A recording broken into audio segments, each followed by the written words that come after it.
6 शेड्यूलाव डिसिफ्रा नोंनि डेभेलपमेन्टेल माने खामानियाव जेबो हात गैया। The deputy commissioners are out of purview of 6 schedule area.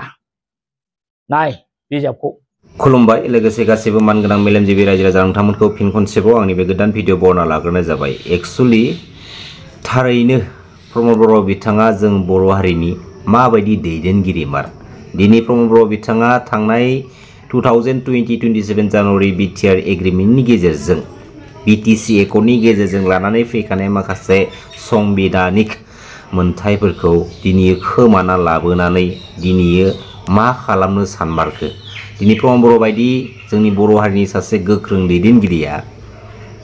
गावबागाव बेनिफिट्सनि थाखाय बेफोरबायदि माखासे खामानिफोरखौ बे थांनाय बिटिआर एकर्ड एग्रिमेन्टनि गेजेरजों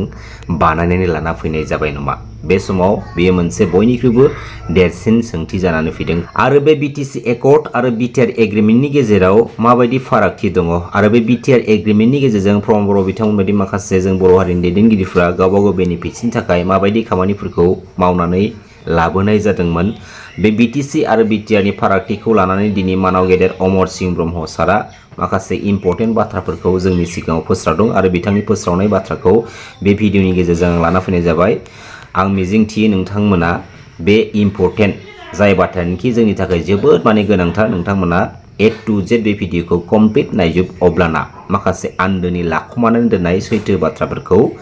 मोनदांथिनो हागोन आरो सोर लिडारा माबायदि बाथ्राखौ लाखुमानानै बुहुमनि साफ्रोम बर' फिसाफोरखौ दिनै थगायनानै गावनि बेनिफिट्सनि थाखाय दिनैसिमबो पलिटिकेलि केम्पिं खालामगासिनो दं, पलिटिकेलि थगायनायनि बाथ्रा बुंगासिनो दङ।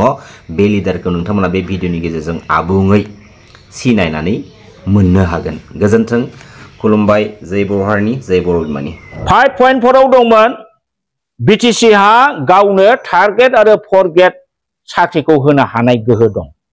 आरो बेखौ एपइन्टमेन्ट होनो थाखाय सेलेक्शन कमिटि, सेलेक्शन बोर्ड दानानै सेलेक्शन बोर्डआ सार्कुलार होनानै साख्रि होनाय थिसननायनि बे बिटिसि 5.4 आव बेखौ होदों आरो बे हिसाबै हाग्रामा महिलारिया CSB सेन्ट्रेल सेलेक्शन बोर्ड दानानै बिथांमोनहा थार्ड ग्रेड फोर्थ ग्रेडनि पस्टफोरखौ फिलआप खालामदोंमोन, साख्रि होसोगारदोंमोन आरो बेवहाय रावबो बिटिसिनि बाहेरानि मानसिया साख्रि मोनाखैमोन। नाथाय प्रमद बर' बिथाङा गावखौ सुपार पावारनि मानसि साननानै लाग्राया, सुपार ब्रेननि साननानै लाग्राया, CSBआ मा जिनिस मिथिया, साख्रिखौ बोरै होयो बे मिथिया, सेलेक्शन बोर्ड दानांगौ बेखौबो मिथिया, जोबथारनायाव सुग्रोम सुग्रोम मानसिफोरनिफ्राय सुग्रोमनानै मोननानै सेलेक्शन बोर्ड CSB दानांगौ। CSBआ ओरैबायदि दाबाय गासिबो गभर्नमेन्ट अफिसारफोरखौसो मेम्बार सोना होबाय। बे गभर्नमेन्ट अफिसारफोरनाव सोरबा साख्रि बिनानै मोनगोन नामा? बे अफिसारफोराथ' गावसिनि न'खरनि मानसिखौसो सोजोबगोन। CSBनि नर्म्सखौ टटेलि बियो स्क्रेप खालामनानै दा जोंहा दीपक बसुमतारीखौ चेयारमेन बानायनानै बिथाङा CSB सालायनानै दं। दा बे CSBआ बिटिआर सुक्ति मथेबा मोना। According to the provisions of the BTR, they have no capacity for formation of selection board. दा जोंनि बिटिसिनिखौ जों सेला ससियेल मिडियाआव बुंबाय थाबाय, अब्लासो बिथाङा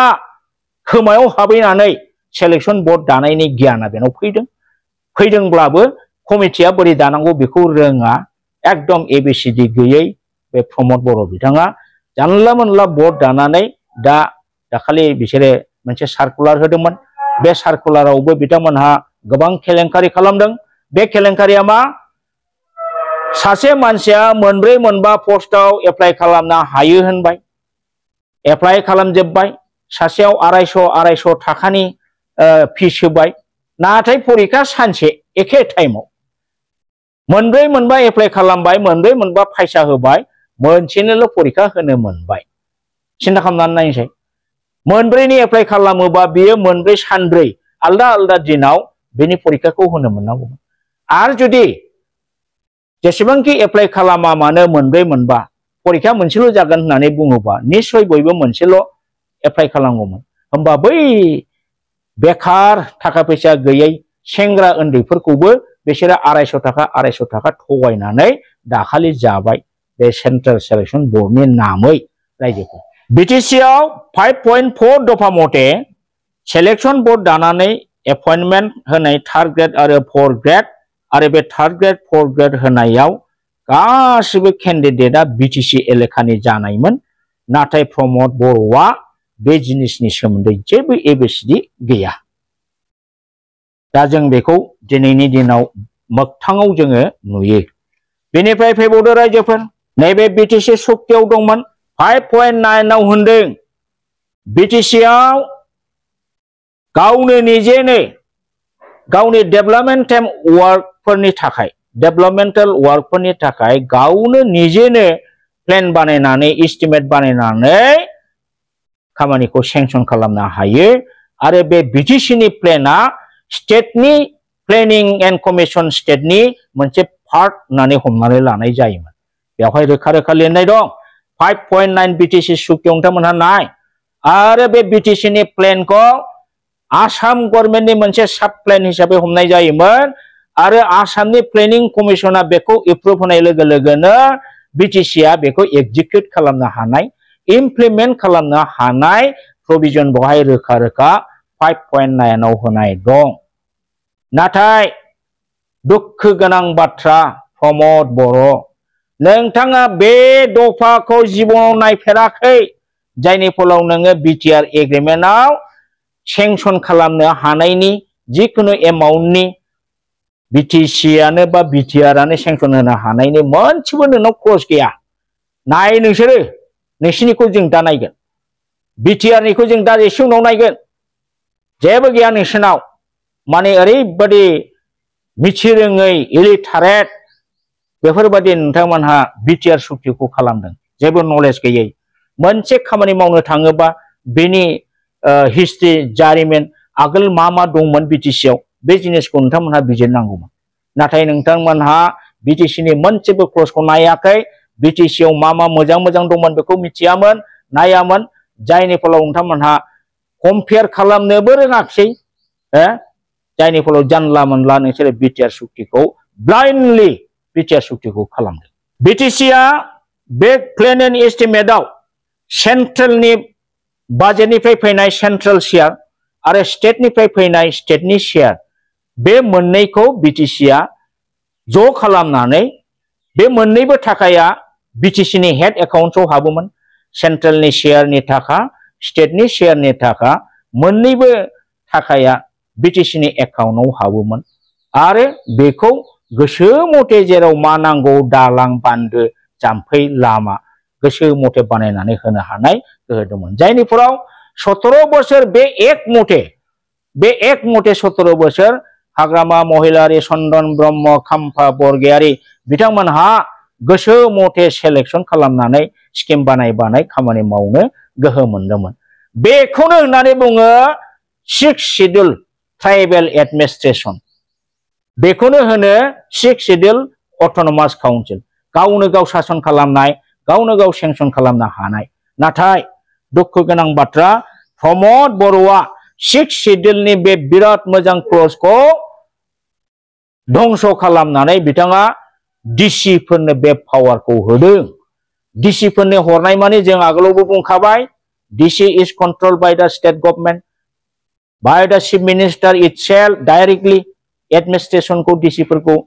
सीएम आसो खालामो नों मा फात्ता मोनो काउन्सिलनि सीएम आलाय आरो नों दा कैबिनेट मिनिस्टार रेंकबो नंबावला नों दा बेबादि नोंथाङा नोंथांनि बिटिआरनि माखासे क्लजनि दारै डिसिफोरनो पावारखौ हरदों 5.10 आव बिराद मोजां दफा दा बिटिसिहा होनदों लेजिस्लेटिभ एक्जिकिउटिभ आरो फाइनान्सियेल पावार गोनांमोन एक्जिकिउटिभ लेजिस्लेटिभ आयेन दानो हानाय गोहो दंमोन आरो फाइनान्सियेल पावार थाखा फैसानि पावार बाहायनो हानायनि बिटिसिआ बे बिटिसिनि सुक्ति मथे दंमोन जे बिटिसिनि एक्जिकिउटिभ खामानिफोरखौ मावफुंनाय खामानिखौ देश बिटिसि देश मोनसे बिटिसि काउन्सिलखौ सालायनायनि बिनि अफिसियेल खामानिखौ बिनि प्रिन्सिपाल सेक्रेटारिनि दारै मावनाय जागोन होननाय दंमोन अर्थात principal secretary is head of द ऑफिसार्स इन द बिटिसि आरो बे principal सेक्रेटारिया equivalent to Commissioner and Secretary to the Gov of Assam. Da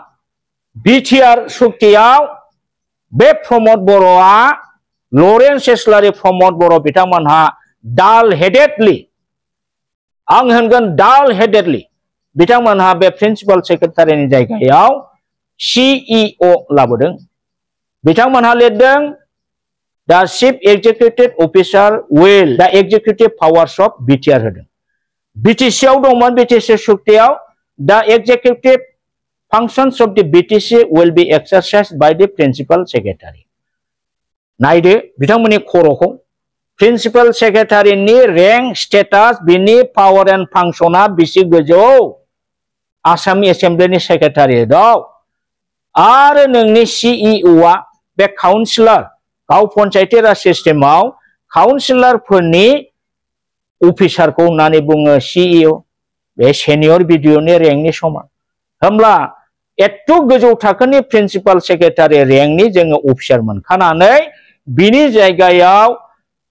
senior बिडिअनि रेंकनि दारै खामानि मावनो लुबैनाया बबे खर'जों लाबोआ नोंसोर प्रमद बर' आरो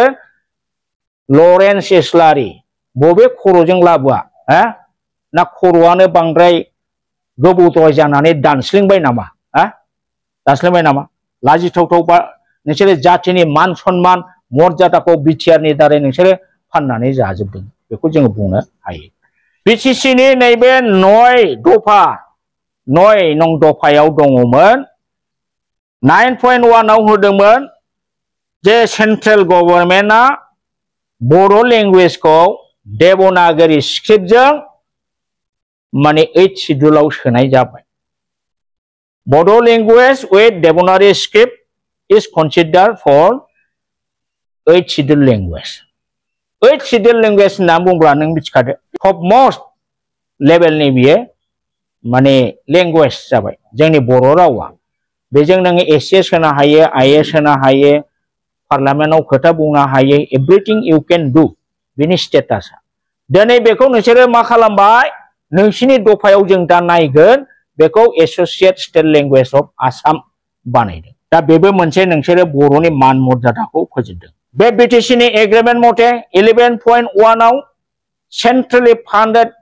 central institute of technology Hagrama Mohilary Chandan Brahma